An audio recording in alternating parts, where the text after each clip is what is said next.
لازانیا یکی از غذاهایی که اگه سس بشاملش رو با تمام نکات ریز و درشت بکنی لازانیا متفاوت داری. 100 گرم کره به همراه 90 گرم آرد رو اضافه می‌کنیم. حرارت کم باشه، مداوم هم می‌زنیم که نسوزه.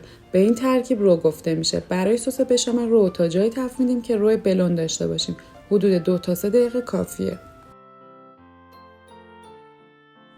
رو که آماده شد، حرارت رو خاموش می‌کنیم. توی این مرحله خیلی مهمه که موقع شیر اضافه کردن آرد گلوله نشه. پس به 2 تا نکته باید توجه کنیم. یکی اینکه شیر کاملا سرد باشه و دوم اینکه آروم آروم اضافه بشه و تا جایی هم میذاریم که تو شیر حل بشه. برگ بو و پیاز رو با میخک به هم وصل میکنیم و میذاریم داخل موادمون. توی این مرحله روی حرارت کم نیم ساعت میذاریم پیاز دم بکشه. توی این مدت هر از گاهی هم میزنیم که ته نگیره. خب بعد نیم ساعت موادمون یه همچین غلظتی میگیره. پشت قاشق چوبی اگر یه خط صاف افتاد یعنی سسمون آماده شده. پیاز رو از مواد جدا میکنیم. برای اینکه سسمون یه بافت ابریشمی داشته باشه از الک رد میکنیم و فقط به الک ضربه میزنیم. یه مقدار نمک، فلفل سفید چون سس بشامل سفیده و جوز هندی اضافه میکنیم و با هم مخلوط میکنیم.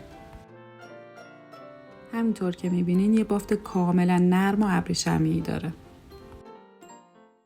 و در نهایت این سس رو داخل یه ظرف شیشه‌ای بریزین و هر موقع که خواستین برای لازانیا، انواع پاستا، پیتزا، خوراک مرغ و خیلی چیزای دیگه استفاده کنین.